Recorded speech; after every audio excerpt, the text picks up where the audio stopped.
नमस्कार, मैं प्रोफेसर सतीश चंद्र झा अपने चैनल में आपका पुनः स्वागत करते हैं।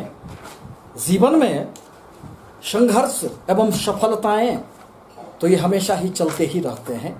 कभी तो हमें खूब सफलताएं अनायास ही प्राप्त हो जाती है और कभी अति संघर्ष के बाद भी हमें सफलताएं नहीं मिल पाती है, भाग्य का साथ नहीं मिल पाता है।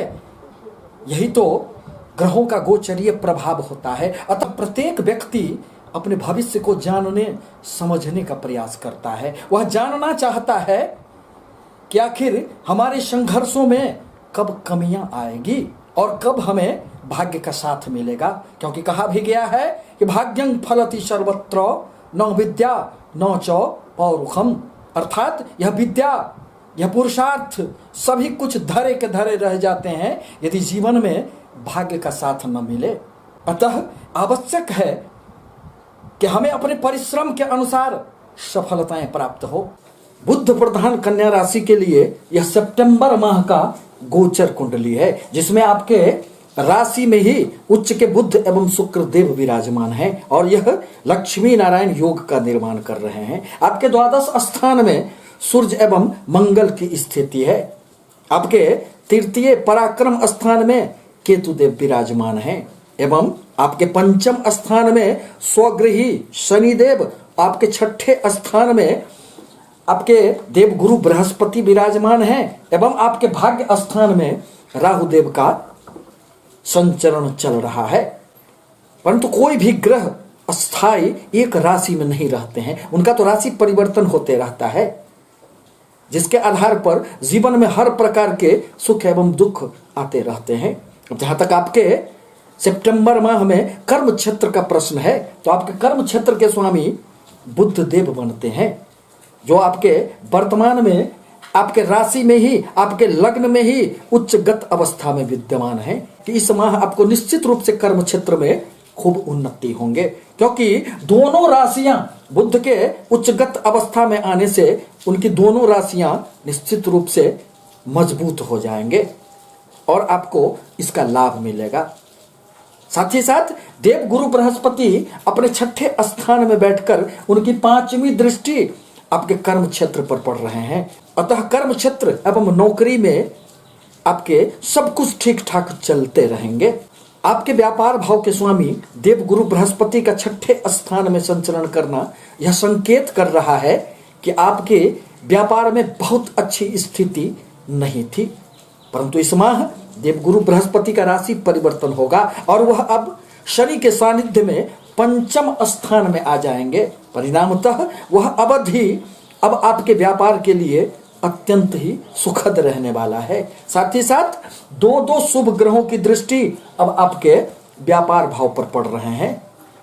इसीलिए नौकरी की अपेक्षा यदि आप किसी भी प्रकार के व्यापार में हैं तो आपको उसमें सफलताएं इस माह निश्चित रूप से प्राप्त होंगे। अब जहां तक छात्रों के लिए शिक्षा का प्रश्न है, तो शिक्षा स्थान के स्वामी शनिदेव बनते हैं, जो अपनी राशि में ही स्वगृही पंचम स्थान में विद्यमान हैं। परंतु शनिदेव शिक्षा के लिए बहुत शुभ नहीं माने जाते हैं। यह व्यक्ति को जीवन से, संसार से विरक्ति की भावना पैदा कर देते हैं। छात्रों को कंसंट्रेशन नहीं बन पाती है इस अवधि में। परंतु जैसे ही देवगुरु बृहस्पति का राशि परिवर्तन होगा और देवगुरु के प्रभाव से छात्रों को शिक्षा में अब खूब उन्नतियां होगी। आपके उच्च शिक्षा भाव भाग्य स्थान के स्वामी शुक्र बनते हैं, जो 6 सितंबर को उनका राशि परिवर्तन होगा और वह अपने नीचगत अवस्था से तुला राशि में आपके धन स्थान में प्रवेश कर जाएंगे। अतः उच्च शिक्षा प्राप्त करने के लिए छात्रों को अब निश्चित रूप से कुछ न कुछ सुगमता प्रतीत होगी और उस दिशा में वह आगे बढ़ सकते हैं। दो ग्रह आपके व्यय स्थान में, यदि आप उच्च शिक्षा प्राप्त के लिए विदेश जाना चाहते हैं तो यह सितंबर का माह कन्या राशि वालों के लिए अत्यंत ही सुखद कहा जा सकता है। प्रेम संबंधों के लिए शनिदेव की पंचम स्थान में स्थिति यह भी अभी तक शुभ स्थिति नहीं कही जा सकती है। यूं तो शनिदेव अपने राशि में बैठकर बहुत अधिक किसी भी क्षेत्र में परेशानियों का कारण नहीं बनते हैं, परंतु फिर भी शनिदेव प्रेम संबंधों में विरक्ति की भावना जागृत कर देते हैं। संसार को छोड़कर यह मोक्ष की ओर व्यक्ति को अग्रसर करने का प्रयास करते हैं। परंतु जैसे ही देवगुरु बृहस्पति पंचम स्थान में आएंगे, आपको निश्चित रूप से प्रेमी जनों को अपने प्रेम संबंधों में आगे बढ़ने का अवसर मिलेगा और वह उन संबंधों को वैवाहिक सूत्र में बांधने का उनकी कोई भी प्रयास अब सफल सिद्ध होगी। आपके परिवार स्थान के स्वामी भी देवगुरु बृहस्पति बनते हैं, अतः परिवार में भी इस माह निश्चित रूप से खुशियां बनी हुई रहेगी। आपके कुटुंब स्थान में शुक्र देव का प्रवेश होने से आपके धन के लिए, कुटुंब जनों के लिए, आपके वाणी के लिए अत्यंत ही सुखद कहा जा सकता है, क्योंकि स्वगृही शुक्र देव आपके धन स्थान में बैठकर कुटुंबों के साथ सामंजस्य स्थापित कर देंगे। यदि वाणी के द्वारा, अपने व्यक्तित्व के द्वारा, अपने पर्सनैलिटी के द्वारा आप किसी भी तरह के कार्यों से जुड़े हुए हैं तो उसमें शुक्रदेव की कृपा से निश्चित रूप से सफलताएं प्राप्त होगी। आपके लाभ स्थान के स्वामी यूं तो चंद्रदेव बनते हैं, परंतु शनि देव की 7वीं दृष्टि आपके लाभ स्थान पर पड़ रहे हैं एवं देवगुरु बृहस्पति की भी जब राशि परिवर्तन होगी तो उनकी भी 7वीं दृष्टि इस माह आपके लाभ स्थान पर पड़ेंगे। पुनः आपके धन स्थान में स्वगृही शुक्र की स्थिति यह संकेत कर रहा है कि इस माह आपको निश्चित रूप से लाभ की जो एक निरंतरता थी उसमें उछाल आएंगे। माह का उत्तरार्ध आपके लिए बहुत अधिक सुखद परिणाम लेकर आएगा।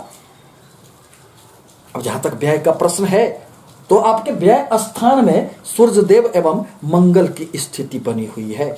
बाहरी स्थानों से यदि आपके व्यापारिक गतिविधियां चल रही है तो उसमें तो सफलताएं प्राप्त होगी। यदि मल्टीनेशनल के क्षेत्र में आप कार्य कर रहे हैं तो उसमें भी आपको सहूलतें होगी। आप यदि विदेश जाना चाहते हैं, विदेशों से आप अपने व्यापार की योजनाओं को फलीभूत करना चाहते हैं तो उसमें तो सफलताएं मिलेगी। परंतु इस माह आपकी व्यय की अधिकता बनी हुई रहेगी और माह का पूर्वार्ध आपको अनेक प्रकार के व्यय की संभावनाओं को बल प्रदान कर रहे हैं। परंतु मंगल का भी 6 सितंबर को राशि परिवर्तन होगा और वह फिर आपके राशि में आ जाएंगे। साथ ही साथ सूर्य का भी 17 सितंबर 2021 को राशि परिवर्तन होगा और वह भी फिर आपके राशि में प्रवेश कर जाएंगे। फिर माह का उत्तरार्ध आपके लिए बहुत अधिक खर्चे का सबब नहीं बनने वाला है। इस माह आपके आत्मविश्वास में खूब वृद्धि रहेंगे, क्योंकि दो शुभ ग्रह की स्थिति आपकी राशि में, आपके लग्न में बने हुए हैं। आपके द्वारा लिया गया कोई भी निर्णय निश्चित रूप से आपको सफलताओं की ओर ले जाने वाला होगा, क्योंकि राशि यदि मजबूत होता है तो व्यक्ति को अनायास ही सफलताएं प्राप्त हो जाती है। आपके तृतीय स्थान में केतु देव विराजमान हैं और यह संकेत करते हैं कि आपको अपने छोटे भाई बहनों के साथ निश्चित रूप से अपने संबंधों की गरिमा को कायम रखना चाहिए, अन्यथा उनके साथ कुछ न कुछ वैचारिक मतभेद की स्थिति बन सकती है। आपके भाग्य स्थान में राहुदेव विराजमान रहेंगे। राहुदेव भाग्य के लिए कभी कभी बहुत ही अप्रत्याशित परिणाम देने वाले होते हैं। अचानक ही कभी भाग्य का आपको साथ मिल जाएगा, परंतु धर्म के प्रति यह मन में निश्चित रूप से दूरियां पैदा करने का कार्य करता है।